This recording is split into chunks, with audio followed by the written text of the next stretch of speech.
Namo Vasudevaya. Naram Namaskritya Narottam Devim Saraswatim Vyasam Tato Jayamudire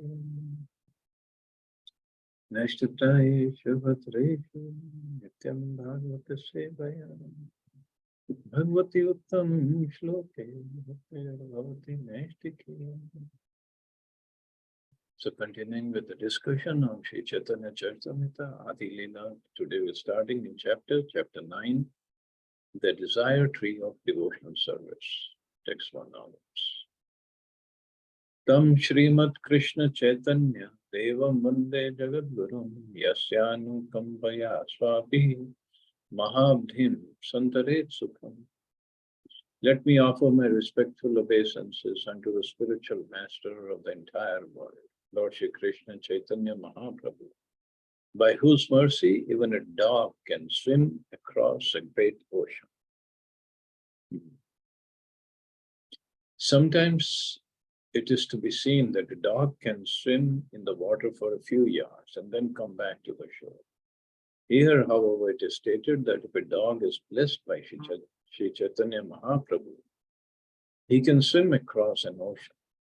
Similarly, the author of Shri Chaitanya Charitamrita, Krishnadas Kaviraj Goswami, placing himself in a helpless condition, states that although he has no personal power, by the desire of Lord Chaitanya expressed through the Vaishnavas and the Madan Mohan Vigraha, it is possible for him to cross a transcendental ocean to present Shri Chaitanya Charitamrita.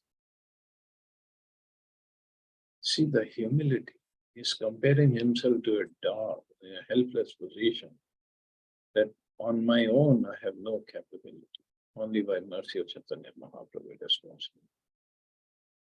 Jaya Jaya Shri Krishna Chaitanya Gaura Chandra Jaya Jaya Jaya Advaita Jaya Jaya Nityananda. All glories to Shri Krishna Chaitanya, who is known as Gaura Hari. All glories to Advaita Acharya and Nityananda Prabhu. Jaya Jaya Srivasadi Gaura Bhakta Gana Sarva Bhishta Purti Hetu Yahara Smara. All glories to the devotees of Lord Chaitanya, headed by Srivas Thakur. In order to fulfill all my desires, I remember their lotus feet. The author here continues to follow the same principles of worship of the Panch Tattva that were described in the 7th chapter of Adi Lila. So, first Chaitanya Mahaprabhu, Krishna, Nityananda Prabhu, then Advaita Acharya, Shivasta, Galadhar Pandit, and Shivasta. Shri Rupa Sanatana Bhatta Raghunath, Shri Jiva Gopala Bhatta Das Raghunath. I also remember the 6 Goswamis, Rupa, Sanatan, Bhatta Raghunath, Shri Jiva Gopala Bhatta, and Das Raghunath. This is the process for writing transcendental literature. The sentimentalist who has no Vaishnava qualifications cannot produce transcendental writings. There are many fools who consider Krishna Lila to be a subject of art and who write or paint pictures about the pastimes of Lord Krishna with the gopis, sometimes depicting them in a manner practically obscene. These fools take pleasure in material sense gratification, but one who wants to make advancement in spiritual life must scrupulously avoid the literature. Unless one is a servant of Krishna and the Vaishnavas, as Krishnadas Kaviraj Goswami presents himself to be in offering respects to Lord Chaitanya, his associates and his disciples, one should not attempt to write transcendental literature. Wow. And first we're offering respects, and before that praying to the mercy to give the strength to be able to present the literature, present the philosophy properly. Ehi Sarva Prasade Likhi Chaitanya Lila Guna Jani Vana Jani Kari Apana Shodhan. It is by the mercy of all these Vaishnavas and Gurus that I attempt to write about the pastimes and qualities of Lord Chaitanya Mahaprabhu. Whether I know it or not, it is for self-purification that I write this book. So this is the sum and substance of transcendental writing. One must be an authorized Vaishnava, humble and pure. One should write transcendental literature to purify oneself, not for credit, or in fact, not for cash either. By writing about the pastimes of the Lord, one associates with the Lord directly. One should not ambitiously think, I shall become a great author. I shall be celebrated as a writer. These are material desires. One should attempt to write for self-purification. It may be published or it may not be published, but that doesn't matter. If one is actually sincere in writing, all his ambitions will be fulfilled. Whether one is known as a great author is incidental. One should not attempt to write transcendental literature for material name and fame. Wow. And not even whether it gets published or not. There's a Krishnadas Kaviraj Goswami says, and Prabhupada is explaining it, that one should write transcendental literature to purify himself, not for credit. So how does one get purified by writing transcendental literature? Because one is pouring out his heart's feelings, his ecstasy, and glorifying the Lord. And Lord knows that this sincere soul is trying to glorify him. And that is a purification. Not that how many books are sold, and if there is any profit made, and what kind of profit is made. That should not be the purpose. Yes, if books are sold, great. If people are interested, great.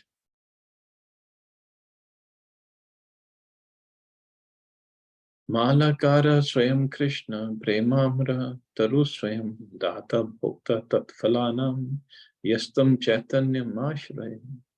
I take shelter of the Supreme Personality of Godhead, Shri Chaitanya Mahaprabhu, who himself is a tree of transcendental love of Krishna, its gardener and also the bestower and enjoyer of its fruits. Prabhu kahe ami Vishwambar Namadhari, Nama Sarthakaya Yadi Preme Vishwabhari. Lord Chaitanya thought my name is Vishwambar, one who maintains the entire universe. Its meaning will be actualized if I can fill the whole universe with love of Godhead. That is the real maintenance of the universe, not just to give them food to eat and water to drink. People think this is our basic necessity, roti, kapda, or makan. But no, the basic necessity, actual necessity is love of Godhead. Eta chinti laila prabhu malakara dharma navadvipe arambela phalodayana karma. Thinking in this way, he accepted the duty of a planter and began to grow a garden in Navadvip. Shri Chaitanya Malakara Prithvitayani Bhakti Kalpataru Ropil Shenchi Ichchapan. Thus the Lord brought the desired tree of devotional service to this earth and became its gardener. He sowed the seed and sprinkled upon it the water of his will. In many places, devotional service has been compared to a creeper. One has to sow the seed of devotional creeper, Bhakti Lata, within his heart. As he regularly hears and chants, the seed will fructify and gradually grow into a mature plant and then produce the fruit of devotional service, namely love of Godhead, which the gardener, Malakar, can then enjoy without impediments. So this regularly hearing and chanting, this is the nourishment for the seed and the Bhakti Lata Creeper.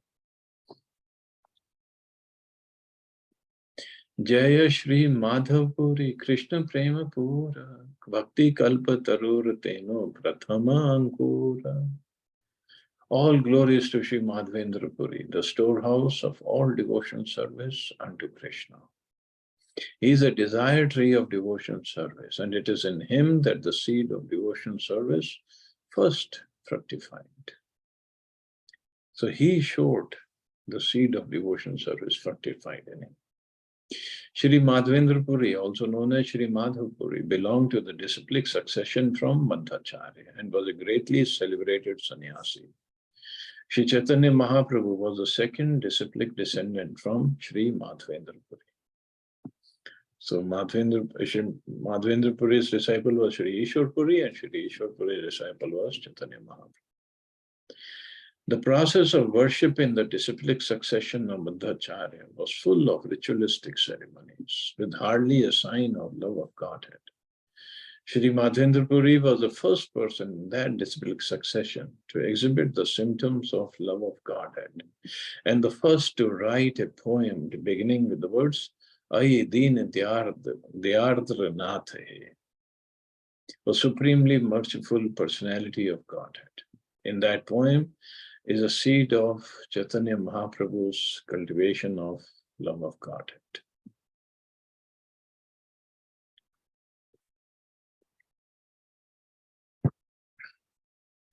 So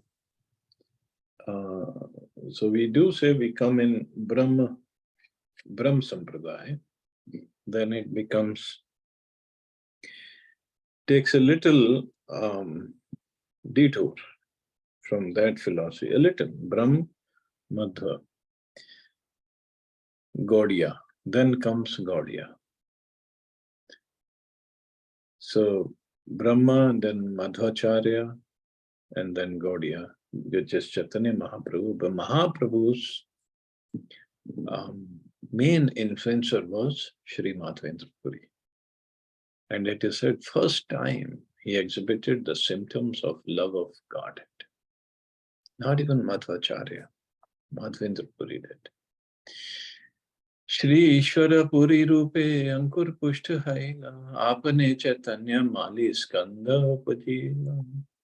The seed of devotion service next fructified in the form of Shri Ishwar Puri. And then the gardener himself, Chaitanya Mahaprabhu, became the main trunk of the tree of devotion service. Srila Bhaktisiddhanta Saraswati Thakur writes in his Anubhasha, Shri Ishwar Puri was a resident of Kumarhatta, where there is now a railroad station known as Kamarhatta. Nearby there is another station, namely Hali Sahar, which belongs to the Eastern Railway. This railway runs from the eastern section of Calcutta. Ishwar Puri appeared in a Brahmin family and was the most beloved disciple of Sri Madhavendra Puri.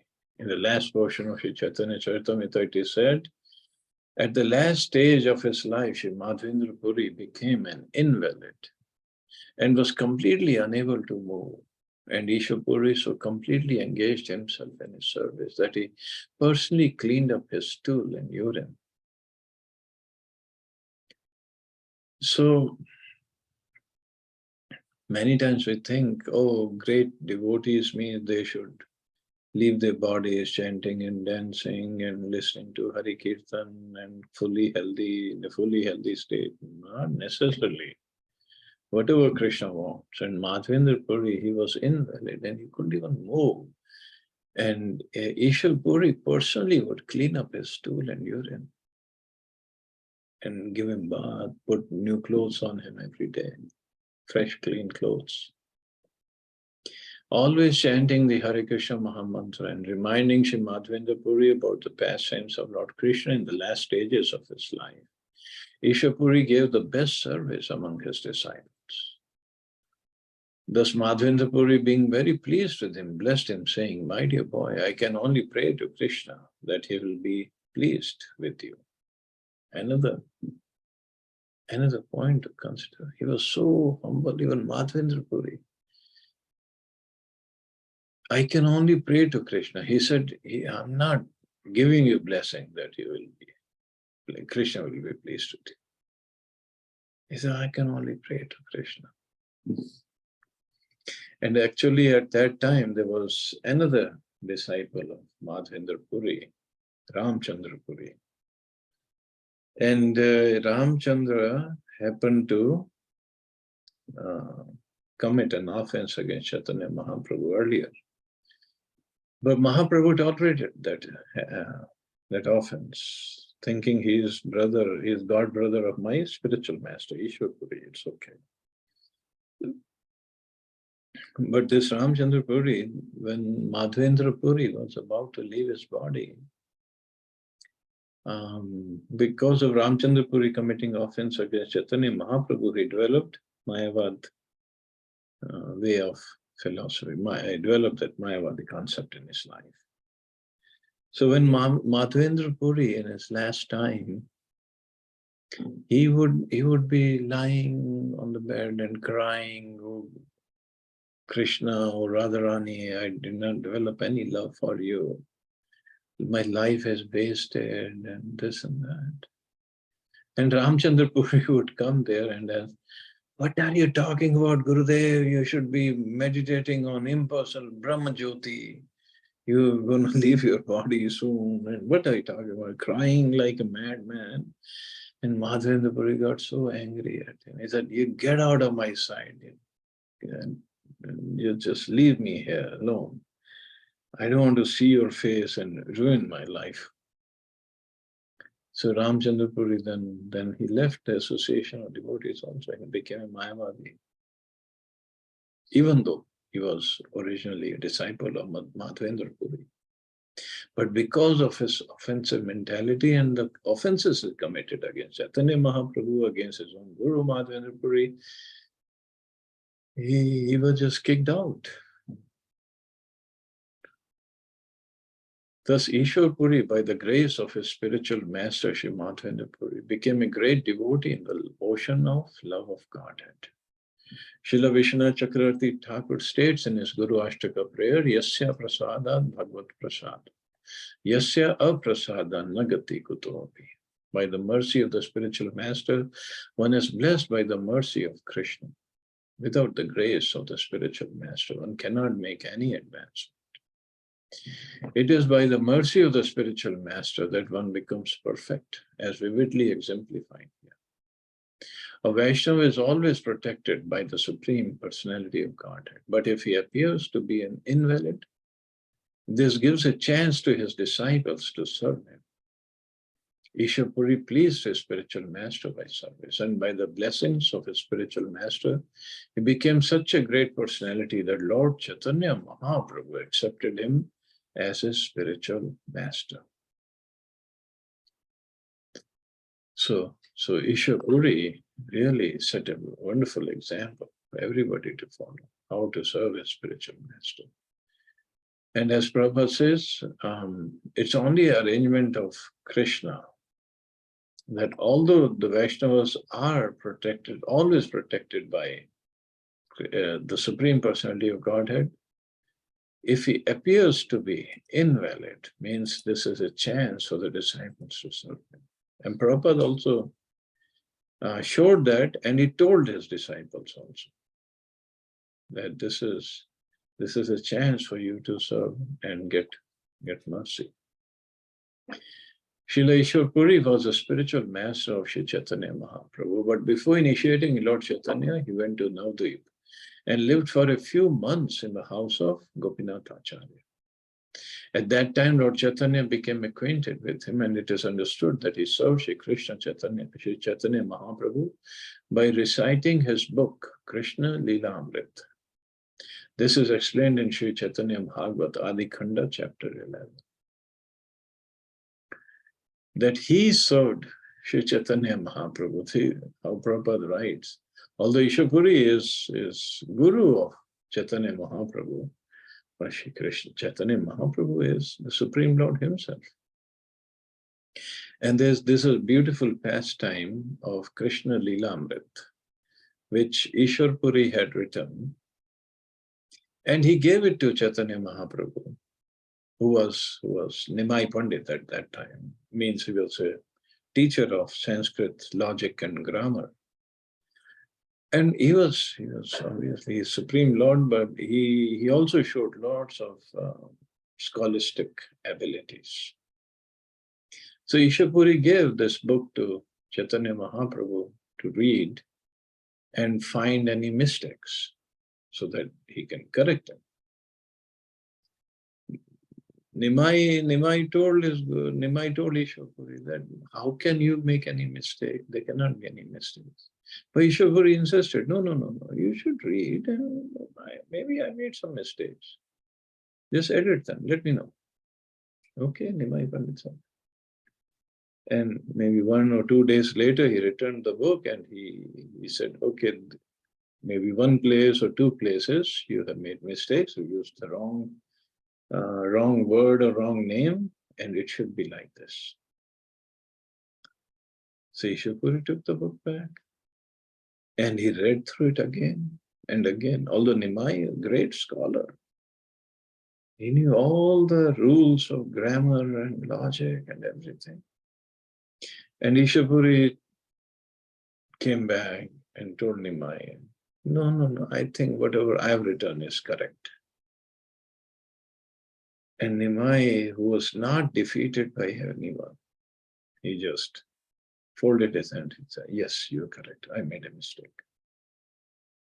This is how at that time, he wasn't initiated by Ishwapuri, but he had already accepted him as his guru. To teach others by example how to be a faithful disciple of one's spiritual master. Sri Chaitanya Mahaprabhu, the Supreme Personality of Godhead, visited the birthplace of Ishwapuri and Kumarhatta and collected some earth from his birth site. This he kept very carefully, and he used to eat a small portion of it daily. This is stated in Chaitanya Bhagavata Adi Khanda, chapter 17. It has now become a customary for devotees, following the example of Sri Chaitanya Mahaprabhu, to go there and collect some earth from that place. So Kumar Hatta. In fact, this place he visited when Nimai went from Navadvip to Gaya. And in Gaya, he met Ishwapuri again. He went to Gaya on the pretext of doing the Shraddh for his father, Jagannath Mishra. But the main purpose was to meet Ishwapuri. And he met Ishwapuri. He accepted initiation in Gaya. And he personally cooked and fed Ishwapuri in Gaya. Personally did. Can you imagine? Mahaprabhu, we know, is Radha and Krishna combined. And Radha and Krishna combined cooking something. How wonderful that must be. And then feeding Ishwapuri. Ishwapuri asked him, looks like you have only cooked little amount, so let's both share. Mahaprabhu said, no, you eat, I'll again cook for myself. He fed everything to Ishwapuri.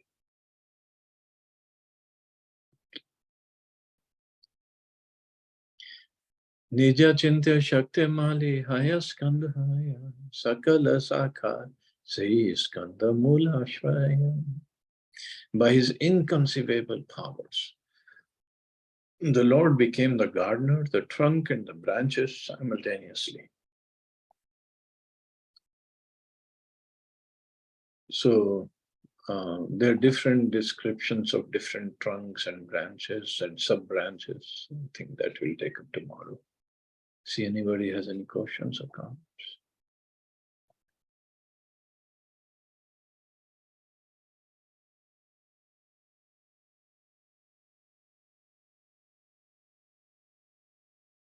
And also today is Bahuda Yatra, means Jagannath Ji going back. So today he'll go back, but he'll still stay outside the temple on his chariot for 3 days, and then he'll be allowed by Lakshmi Ji to go in.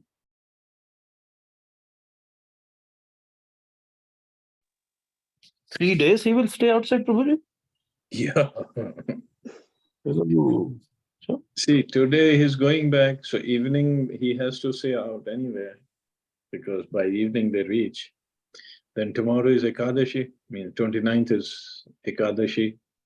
So Ekadashi, they all wear this gold, not just golden, gold ornaments and everything gold, Shonabesh. just to please Lakshmiji, because Lakshmiji is angry. And then, why did you said 3 days and you're coming back after 9 days?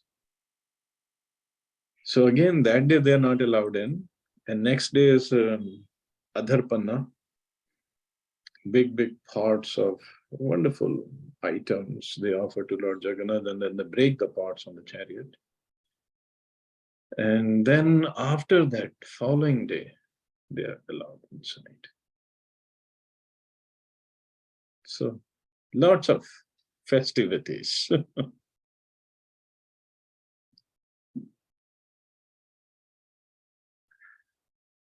Okay, you all have safe and wonderful day. Hare Krishna. Jai Shri Prabhupada. Hare Krishna. Thank you, Prabhuji. Jai Jagannath. Jai